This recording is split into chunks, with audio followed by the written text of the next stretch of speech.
Ada, kesel aku, Wak. Jadi tuh belakangan ini tiap aku live stream gambar di TikTok pasti ada aja yang nanya, Bang, gimana sih cara gambar rambut anime? Gimana sih bang gambar rambut anime yang nggak kaku? Gimana sih bang? Bang gimana? Bang gimana gitu? Ya sebenarnya bagus sih kalian nanya kayak gitu. Berarti kan kalian pengen belajar kan? Jadi ya udah nih biar kita sama-sama jago gambar. Ini aku buatin video tutorial buat kalian yang pemula, oke? Intinya tuh di video ini kalian bakal aku kasih tahu poin-poin biar gambar rambut kalian yang dari kayak gini jadi kayak gini. Mantap lah ya. Tapi nih sebelum mulai, boleh nggak sih kalian subscribe dulu biar makin semangat bikin kontennya? Ayolah. Yuk, tanpa basa-basi lagi, sekarang kita mulai. Psst, psst. Belajar gambar ala Gatsu. Let's go. Pertama, kita belajar dulu soal helaian rambut. Rambut kan nggak semuanya lurus. Ada yang bergelombang, bergelombang pangkat 2, bergelombang pangkat 3, atau 4. Intinya semakin bergelombang rambutnya, dia makin meliuk-liuk. Cara gambarnya kayak gini. Coba kalian bikin huruf S dulu. Habis itu kalian bikin lagi huruf S di bawahnya. Buat mempermudah kalian, garis pertama tadi ku kasih warna biru dan garis kedua ku kasih warna merah. Sekarang kelihatan kan? Jadi kayak yang ku bilang tadi, makin bergelombang rambutnya, makin banyak liuk-liuknya. Kita coba lagi ya, kita tambahin huruf S yang banyak kayak gini. Habis itu kita bikin lagi garis merah bentuk S yang banyak juga kayak gini. Udah coba? Pasti udah dong. Sekarang kalian udah tahu gimana basic menggambar helaian rambut. Kita lanjut ke materi berikutnya yaitu menyusun helaian rambut. Menurutku materi ini penting banget biar gambaran rambut kalian itu nggak kaku. Sekarang aku mau kalian bikin 3 jenis ukuran dari helaian rambut tadi. Yang satu small, yang satu medium, yang satu big. Atau kita singkat aja jadi BMS, big, medium, small, oke? Nah, biar gambar helaian rambutnya kelihatan natural, kalian tinggal pasangin nih ke satu sama lain. Hah, gimana? Daripada kalian buat mereka berteman sejenis doang, alangkah baiknya kalau kalian buat mereka bergaul ke teman-teman yang lain yang gak sejenis. Kalian bisa lihat sendiri kan bedanya, yang mana yang lebih natural, yang mana yang lebih kaku. Terus buat rambut yang bergelombang gimana? Nah, cara ini agak beda nih. Kita mulai dengan menggambar helaian besar yang meliuk-liuk. Kayak gini, habis itu kita tambahin helaian-helaian kecil di sekitar helaian gedenya tadi. Jadi kayak gini. Loh, kok langsung jadi bang? Oke, coba kita ulang ya. Kalian perhatikan nih. Nah, awalnya kan kayak gini. Terus kita tambahin garis merah ini sebagai helaian kecilnya. Harusnya sekarang udah kelihatan lebih jelas sih. Gimana, sekarang udah tahu kan? Selain pakai metode BMS tadi, kita juga bisa pakai metode kanan kiri nih. Jadi kita variasiin arah rambutnya ke kanan dan ke kiri biar dia kelihatan lebih natural.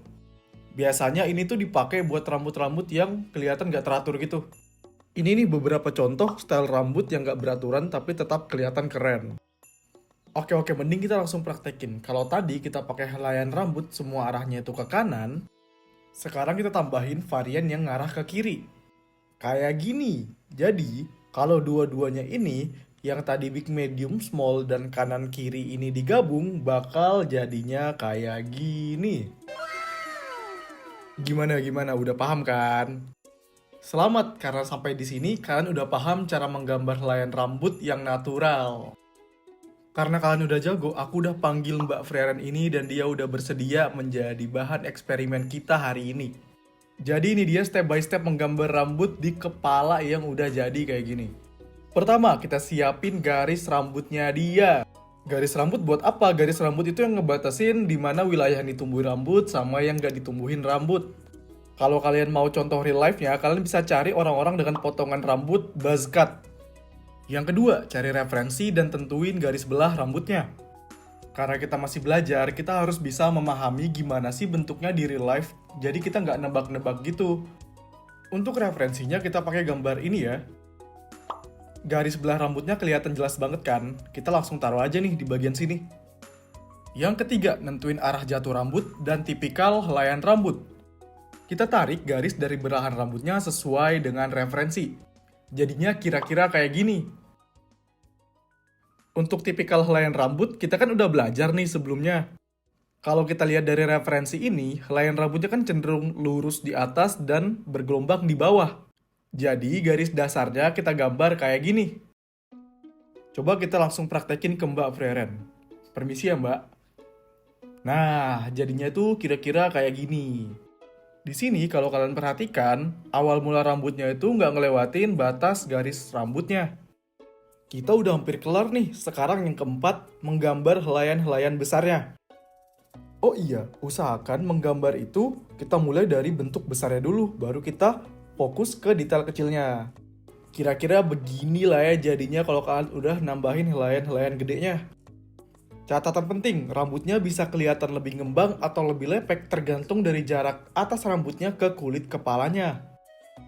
Gimana, masih paham kan sampai sini? Lanjut yang kelima, kita tambahin variasi medium dan small buat helaian rambut. Masih sama kayak cara yang kita pelajari bareng-bareng pas pertama tadi. Kita tinggal nambahin aja nih. Tambahinnya jangan kebanyakan ya. Kita tambahin secukupnya aja.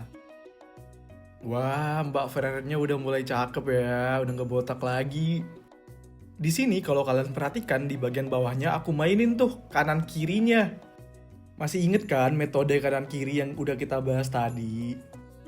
Kalau udah kayak gini, kita bisa tambahkan detail-detail kecilnya.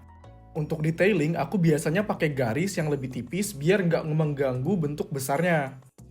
Aku biasanya tambahin di bagian belahan rambut kayak gini sama di bagian sela-sela rambut yang gede.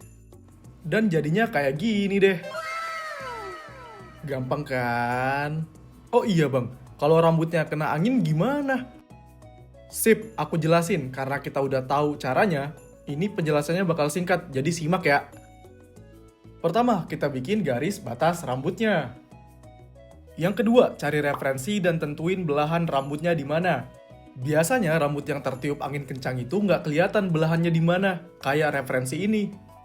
Jadi langsung aja, yang ketiga kita tentuin arah rambutnya sesuai arah angin. Yang keempat, kita gambar helaian-helaian besarnya. Ingat, titik tumbuh rambutnya itu nggak ngelewatin dari garis batas rambutnya ya. Yang kelima, kita gambar helaian-helaian yang medium dan yang kecil. Dan yang terakhir, kita tambahin detail-detail kecilnya. Jadi deh, akhirnya ya, kita berhasil ngubah Freren yang sedih ini jadi Freren yang sangat bahagia. Gila sih. Kalau kalian suka penjelasanku yang oversimplified gini, jangan lupa subscribe dan like video ini ya. Terima kasih, next kita bikin video apa?